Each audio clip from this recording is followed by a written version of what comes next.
Santa Catarina, está frio, mas está gostoso.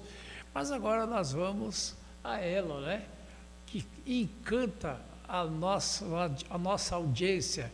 Jussara Galto, bom dia, Jussara. E Adilson, que coisa boa estar contigo novamente presente, ao vivo no programa. Fico muito feliz com isso. E Eu quero, também, eu também, eu também. eu quero reforçar os parabéns pelo dia de ontem para ti, para o Rafael, para o Gabriel, é anjo também, para o Gabriel, para todos os papais que nos assistem, para todos os papais. Já passou o dia, mas não importa. Dia dos pais, dia das mães, são todos os Todos dias. os Então, dias, né? Todos os dias são o dia do pai, dia das mães, dia dos filhos, né? então é muito, muito bom começar uma segunda-feira. E apesar da indefinição que ainda nós estamos como país, a nova realidade, aquela que acabaste de falar, de um novo Brasil, que não seria tão novo assim, seria apenas um retorno a 4 anos atrás, quando nós éramos governados por um senhor presidente, nós tínhamos um senhor ministro da Fazenda, nós tínhamos uma realidade assim, ó, maravilhosa. Não era ainda um paraíso, porque nunca é. Todos os países têm problemas, têm percalços, e em algumas épocas de suas vidas maiores ainda, em outras vezes menos. Bem, mas o que nos importa é que nós estamos aqui unidos na luta, frente a frente, com os piores inimigos que esse país já teve declaradamente. E eu falando diretamente da cidade de Montenegro, na casa de uma grande amiga minha, Lia Petri Selig, liderança de direita não só da cidade de Montenegro, mas também da região toda. Ela que é presidente de honra há muitos anos do Partido Progressista. E a minha amiga, desde a década de 80, quando eu fundei o PROCON, e nos conhecemos através do partido, e ficamos amigas, e somos amigas, irmãs. Tudo que pode acontecer de bom na vida de uma pessoa é ali na minha vida. Eu espero ter contribuído, estar contribuindo ainda, também para coisas boas na vida dela. Muitíssimo agradecida a Lia, sua liderança, e o Partido Progressista aqui, que nessa região principalmente, é muito forte. Nós devemos isso à condição firme, serena e amorosa de Lia Petri Selig, que eu tenho assim, a honra de dizer, minha grande amiga, minha melhor amiga. Então, vamos falar agora da nossa realidade como país, como brasileiros. Nós estamos em compasso de espera, porém, na perspectiva de que coisas realmente muito boas venham a acontecer, como já começaram, né, há 15, 20 dias atrás, com sanções que nós todos da direita aplaudimos, que a esquerda demoniza, como sempre, porque eles demonizam tudo que é bom, tudo que é aproveitável, tudo que é sagrado. Para eles não presta, a começar por Deus, porque eles são comunistas, e sendo comunistas, não acreditam em Deus. Então, nós estamos vivendo nesse compasso de espera, sempre alertando a todo mundo que não há uma interferência de um país em outro quando nos referimos ao momento atual, e esse outro país são os Estados Unidos da América do Norte. Mesmo eu tenho ouvido pessoas da direita dizerem, mas Jussara, há uma interferência entre os Estados Unidos, o EUA, como se chama agora, né, se vulgarizou agora para ficar mais fácil pela internet, eu imagino. Então, nós estamos sendo abusados por um outro governante? Não, não acontece isso, por favor. Nós fomos, sim, abusados pelos Estados Unidos da América, pelo governo comunista que eles tinham anteriormente, que atendia, né, esse governo pelo nome Biden, nome, cara, CPF e tudo. Eles, a esquerda americana, eu tenho que repetir porque sempre tem alguém que não sabe, ou muitas pessoas que não sabem. E hoje nós sabemos, através já de delações de premiados, através de declarações feitas abertamente à imprensa, que antigamente não aconteciam. Nós estamos sabendo que a USAID, e eu venho denunciando isso desde que eu estava em Portugal, em janeiro, logo depois da posse de Trump, porque começou-se a abrir a caixa de Pandora naquela época. Então, nós começamos a vislumbrar que tudo aquilo que nós dizíamos, que nós pensávamos e verbalizávamos a respeito da nossa situação, da eleição de 22, tudo aquilo para a esquerda era teoria da conspiração.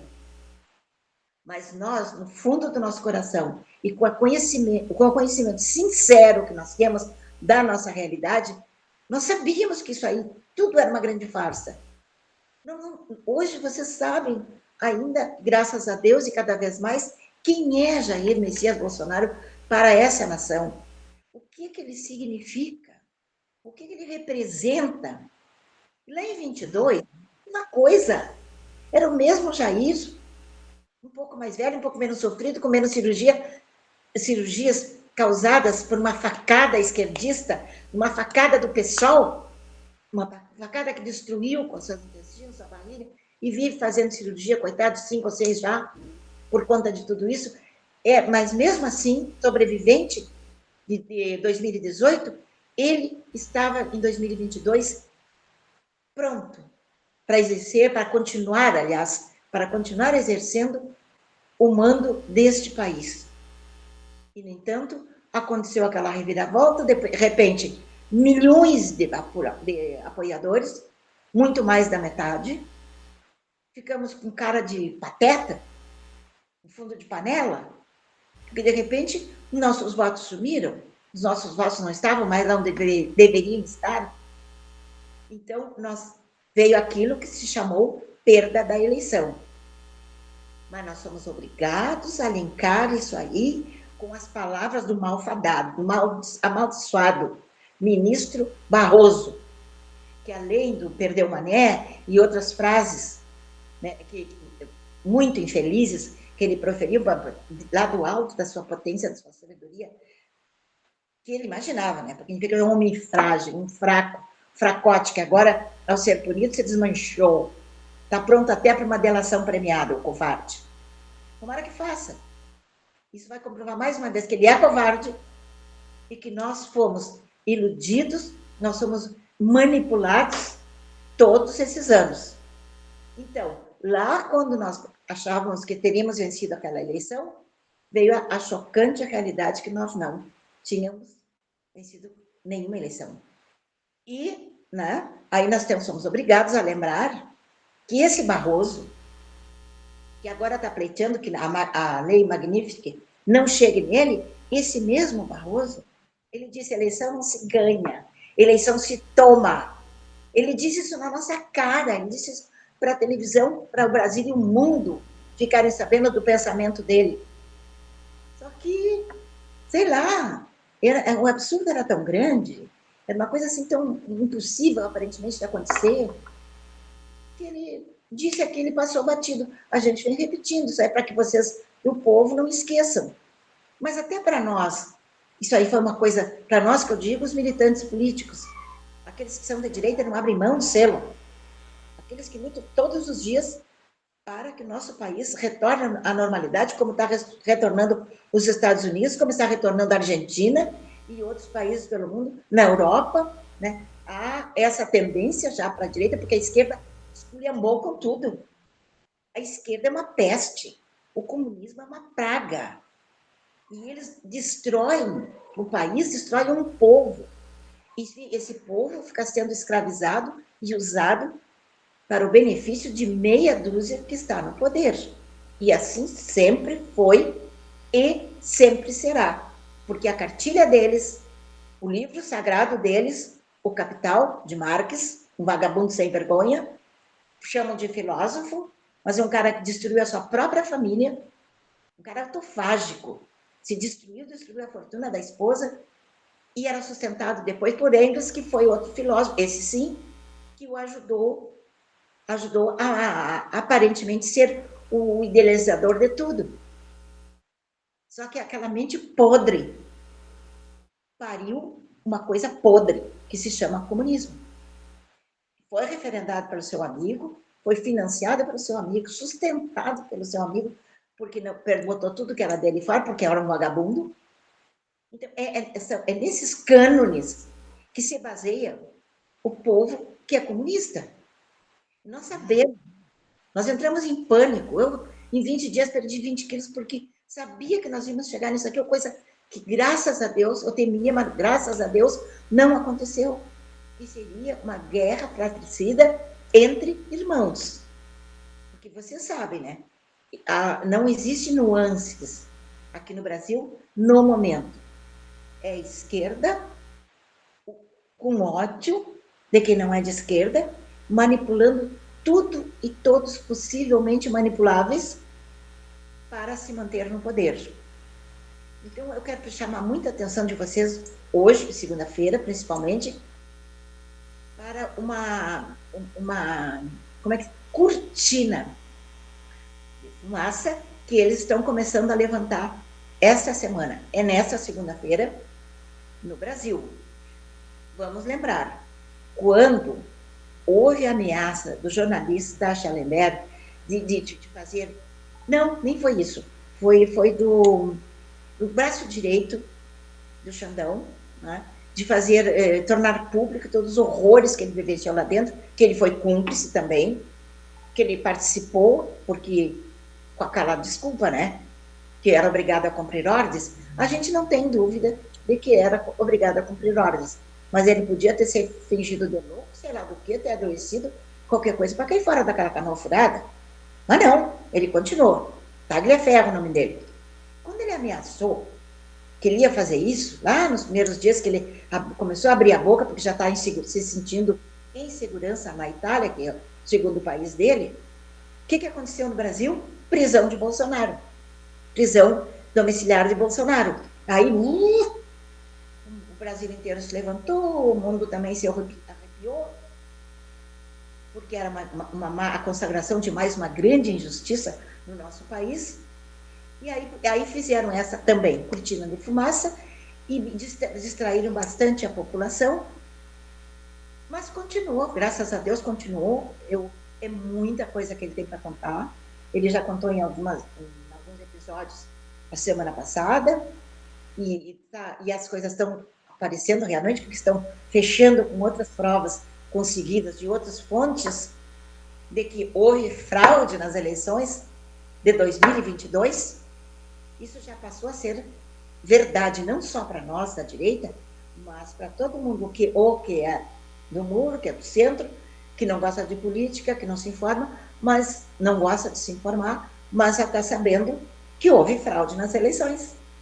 Isso é uma grande verdade. Então, agora, pelo que eu vi hoje, um youtuber muito famoso, eu não conhecia. Não quer dizer nada, né? Que eu não conhecesse. Mas ele tem milhões de seguidores. Não sei quem é essa criatura, só aprendi o nome dele hoje, se chama Felca. E ele fez uma denúncia, prestem atenção. Aparentemente não tem nada a ver. Ele fez uma denúncia sobre a erotização e a adultização das crianças no Brasil. Então, eu não sei se nos outros países também é assim, mas eu imagino que sim, porque essa coisa horrorosa que se chama, esse crime monstruoso que se chama pedofilia, ele cresce no mundo inteiro. Então, nós temos aqui, eu venho criticando isso aí de todas as formas possíveis, inclusive as minhas amigas que têm bebês, criancinhas, ou avós, que são mais da minha faixa etária. Pelo amor de Deus, não erotiza a tua criança, não vulgariza, não bota todo dia na internet. Até em família eu fiz sempre fiz esse pedido, porque essa gente bandida, eles não têm menor empatia por nada e por ninguém. Eu até acho que seja uma doença, uma tara, uma coisa muito perversa, que pensa em maltratar, em destruir, em sacrificar criancinhas. E isso existe no mundo inteiro. E são milhões de crianças desaparecidas que nunca mais aparecem. E nunca mais os seus pais veem essa criança. Porque eles foram tomados, né, foram sequestrados por essa bandidagem que existe, não tem fronteira. Inclusive, existem autoridades bem conhecidas, muitas até bem repelidas pela maioria da população consciente, que estão envolvidos remotamente nessa questão do tráfico de crianças. E de toda a perversidade que eles fazem com esses anjinhos. Então, eu sempre disse, pelo amor de Deus, mas era uma voz ali para as pessoas do meu entorno. Só que agora, com essa denúncia do Felca, que também já vi outras pessoas fazerem na internet, o que aconteceu? O seu Mota, que está seguro por um fio, seu Mota, que a gente sabe, né, que ele, as razões pelas quais ele não está exercendo seu mandato, exercendo a sua brasilidade, não está respeitando quem votou nele e não está respeitando a maioria, todo o povo brasileiro que votaram em outros deputados, que ele está anulando agora com as suas atitudes perversas, malévolas, malditas. Ele está defendendo a sua família para isso, por conta disso. Então, esse aí agora pegou no peão na unha, como você diz vulgarmente, para fazer disso um cavalo de batalha. Então, mais um cavalo de Troia, que eles estão jogando em cima da população. Agora ele vai ser o grande, o magnânimo defensor das criancinhas, graças a Deus que tem alguém para defendê-las. Mas não é porque ele acredite que essa defesa seja fundamental e essencial, senão ele já teria agido antes. Todas as pessoas conscientes, a maioria das pessoas conscientes, sabe que isso é um crime. Pegar sua filhinha, batom, maquiagem, quando nasce já ganha um estojo de maquiagem. De aniversário não ganha boneca, não ganha patinho, não ganha bicicleta, outras coisas, também alguns até ganham, mas não pode faltar nos presentes de aniversário um estojo de maquiagem. Mas o que é isso?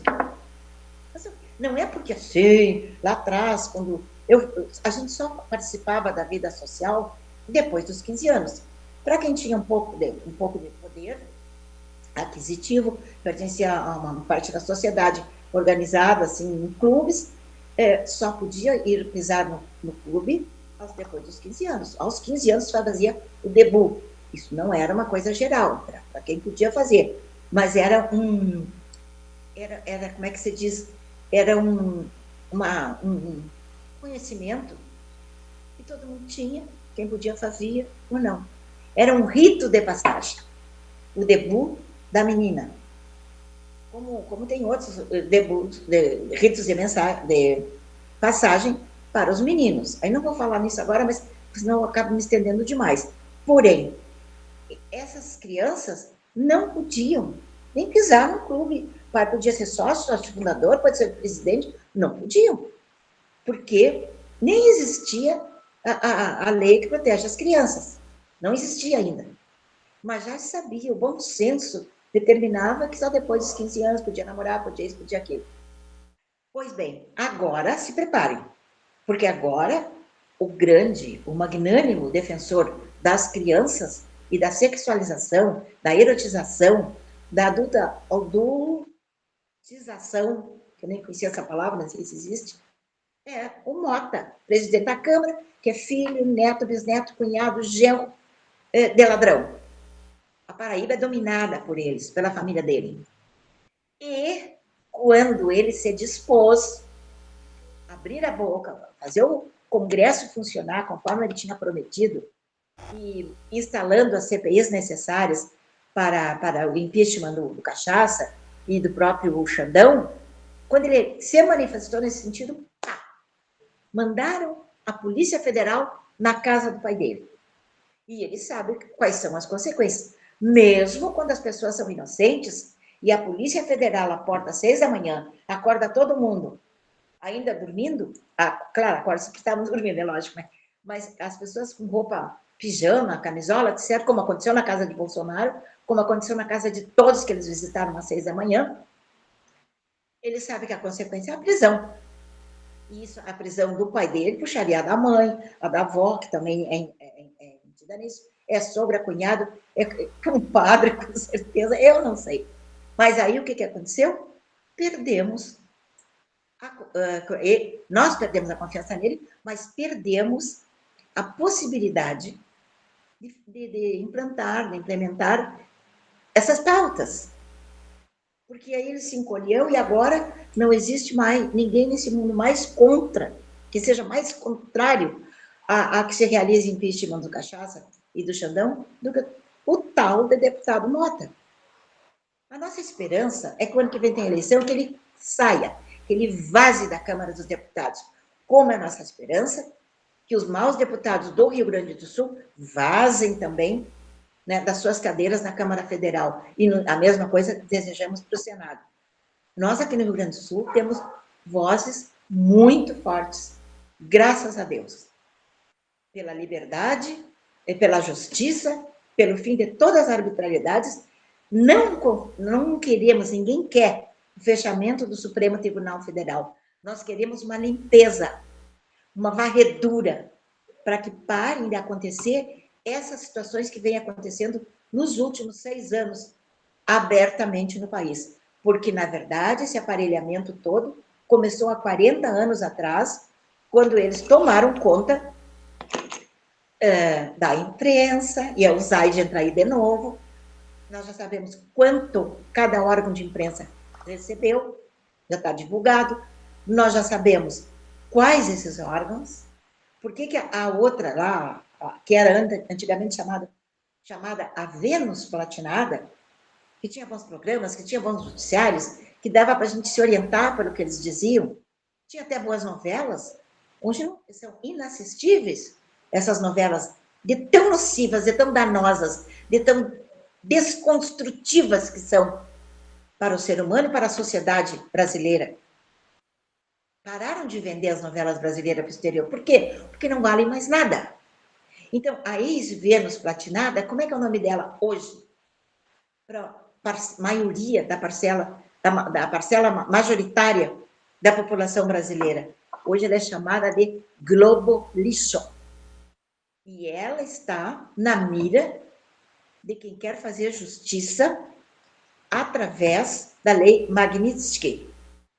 Então, ela está, a família, que já não vive no Brasil há muitos anos, por eles o Brasil pode pegar fogo, pode terminar em comunismo, tudo bem. Eles estão a salvo com sua grana poderosa, dada por nós através de assistirmos esse canal.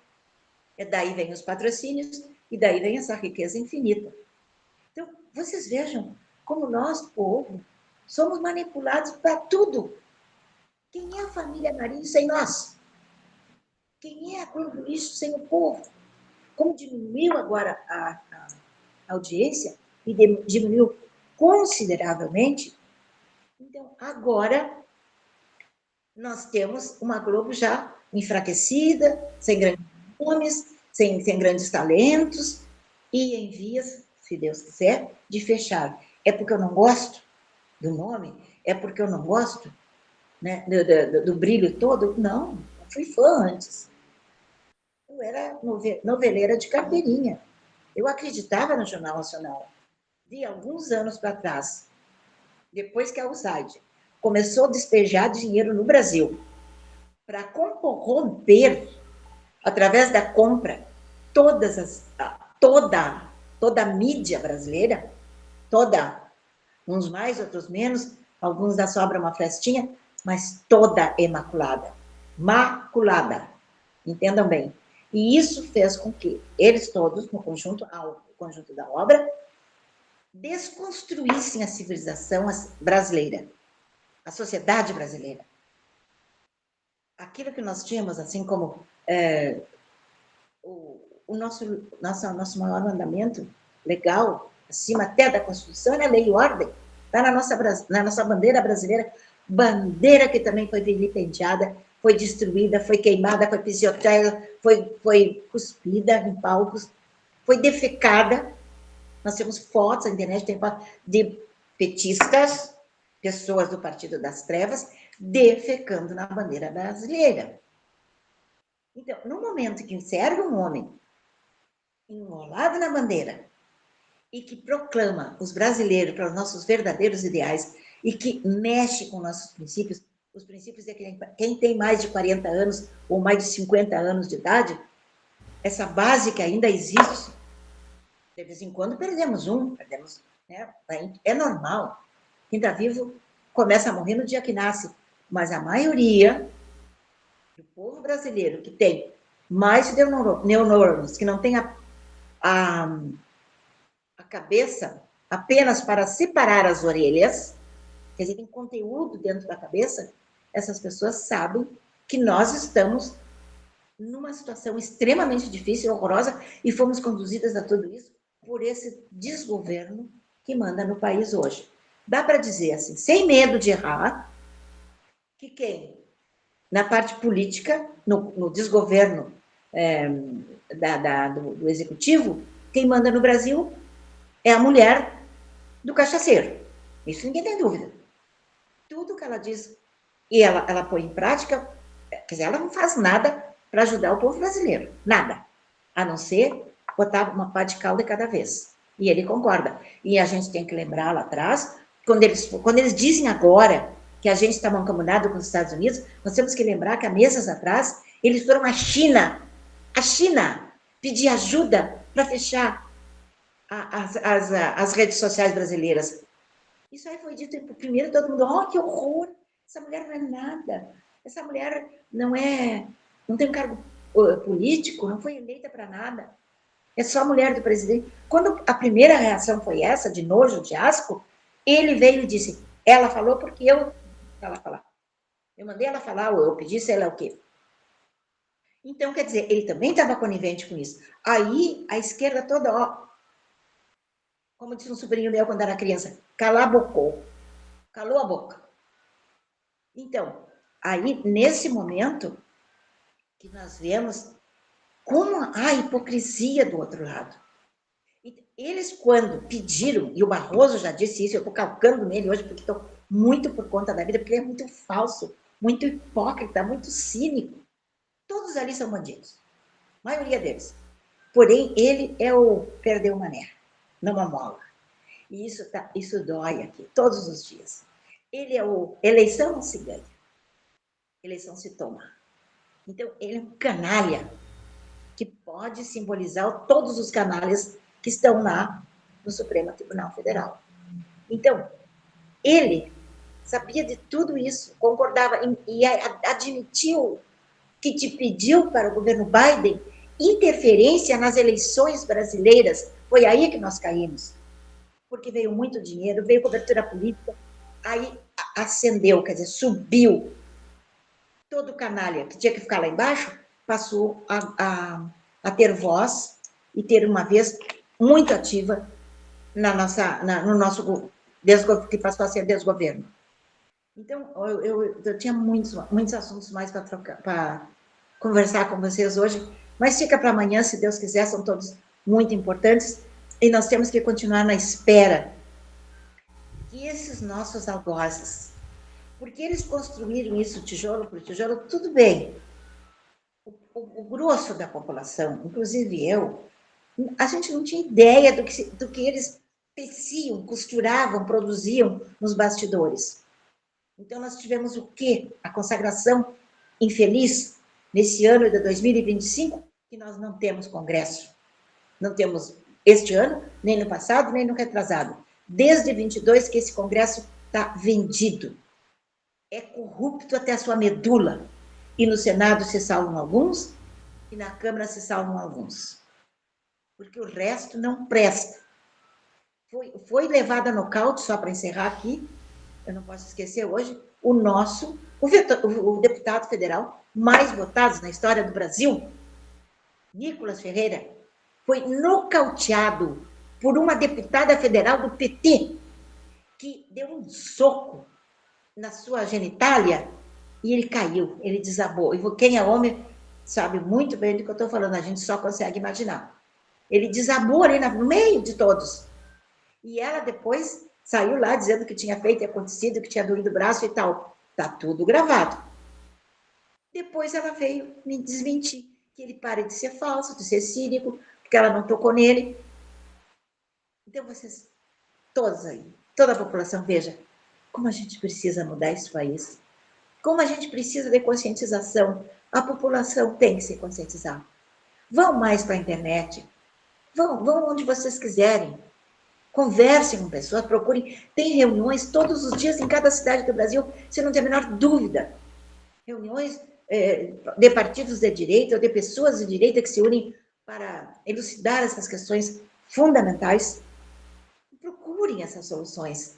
Converse com os amigos. Quem me conhecer, eu tenho, graças a Deus, muitas amizades. E a maioria delas é de direita. E tenho amigas amadíssimas que são de esquerda. Fazer o quê?